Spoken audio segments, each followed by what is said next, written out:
Oui, salut à tous et bienvenue dans la chaîne. Yann Tanya, c'est mon nom. Et aujourd'hui, j'ai décidé de partager avec vous une fois de plus certaines informations importantes sur votre intégration en Allemagne. Et aujourd'hui, j'ai choisi pour thématique les cours de langue en Allemagne et la reconnaissance professionnelle. Donc, si c'est la première fois que tu visites cette chaîne, je t'invite à t'abonner, à liker pour ne pas rater les prochains épisodes. Donc aujourd'hui, nous allons parler des informations très très importantes pour les réfugiés ou alors les migrants en Allemagne ou alors toi qui viens d'arriver en Allemagne ou alors toi qui es là depuis en Allemagne et que peut-être tu n'avais pas cette information-là. Euh, nous allons parler particulièrement des cours d'allemand, en particulier les cours d'intégration et comment reconnaître vos qualifications professionnelles. Donc c'est parti. En première position, les cours d'intégration en Allemagne, ce qu'on appelle généralement en allemand Integrationskurs.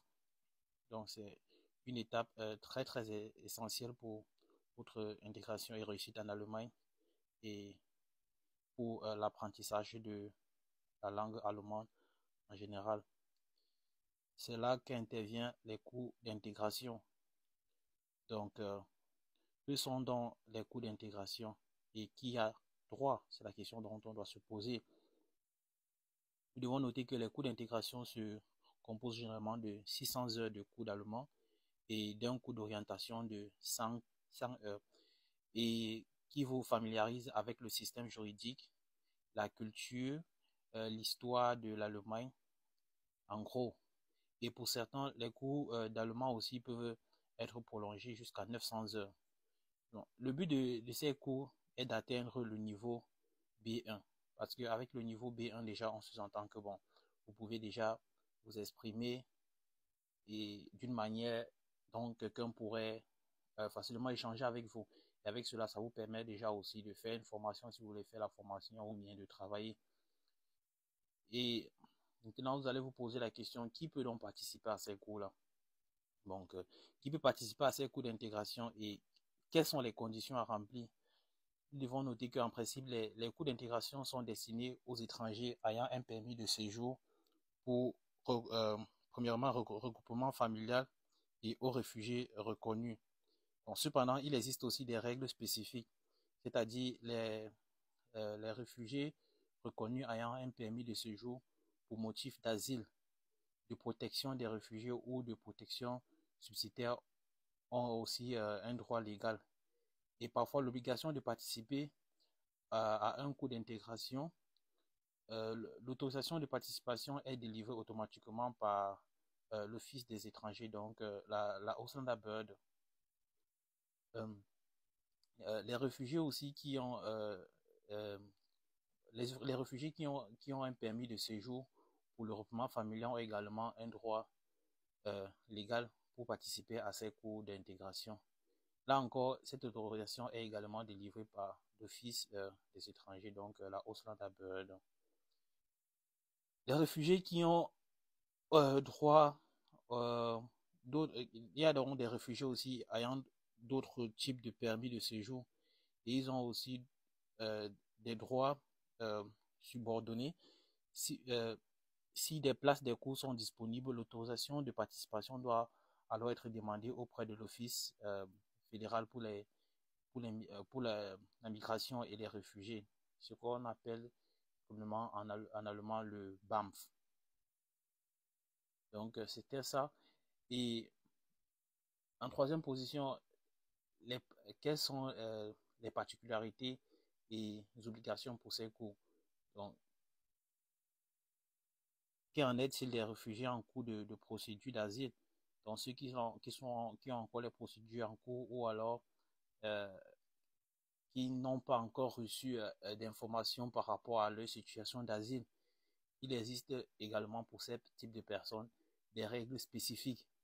Bon, les réfugiés, par exemple, les réfugiés en cours de procédure d'asile ont un droit aussi subordonné si un séjour légal et durable est à prévoir.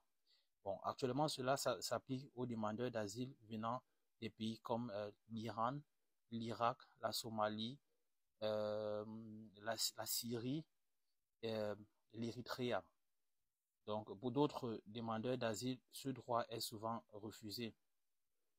Donc, un deuxième point aussi, vous devez savoir que le Centre pour l'emploi, dont le Agentur für Arbeit ou l'Office des affaires sociales, peut obliger certains réfugiés à participer, surtout s'ils perçoivent des, des prestations et n'ont pas encore atteint le niveau B1. Donc parfois, l'Agentur für Arbeit ou bien le Job Center, ceux qui sont dans l'Allemagne savent le nom de ces institutions-là. Lorsque vous recevez déjà de l'argent venant d'eux, parfois, ils vous obligent à aller faire ces cours-là, qui sont pour vous d'intégrer le système du travail le plus rapidement que possible. Et il est parfois ça arrive que le non-respect de cette obligation peut entraîner des réductions des prestations sociales. Donc, comme je disais tantôt, ça peut arriver qu'ils arrêtent de vous donner l'argent qu'ils vous donnaient souvent. Donc, et ça a des conséquences aussi euh, graves pour renouveler aussi votre permis de séjour bien après. Donc, et aussi, j'aimerais partager ça aussi avec vous, sûrement vous poser aussi la question, comment faire une demande de participation ou trouver du soutien. La demande de participation à un cours d'intégration se fait auprès du BAMF. Donc, toutes les informations nécessaires par rapport à cela, je vais vous laisser un lien en dessous de cette vidéo, pour ce podcast, dont vous allez euh, avoir plus d'informations. Donc là, je vais vous laisser le lien en dessous de la vidéo. Aussi de plus, les travailleurs sociaux dans les centres d'hébergement, les bureaux de bienvenue au travail, les centres de conseil en migration, des associations caritatives pour vous aider aussi à remplir la demande pour participer à ces cours d'intégration. Donc, comme j'ai dit tantôt, les différents sites, je veux aussi les mettre en dessous de, de l'audio. Ouais. Donc, voilà en gros tout ce que j'avais à partager avec vous sur ces cours d'intégration en Allemagne et j'espère que ces informations vous seront utiles et que vous pourriez bien commencer votre vie en Allemagne ou alors continuer pour ceux qui y sont déjà. Donc, visitez ces sites web pour plus de détails et n'hésitez pas à demander de l'aide aux organismes mentionnés. Et à la prochaine, restez informés et motivés. N'oubliez pas, l'ignorance ne pardonne pas. À la prochaine.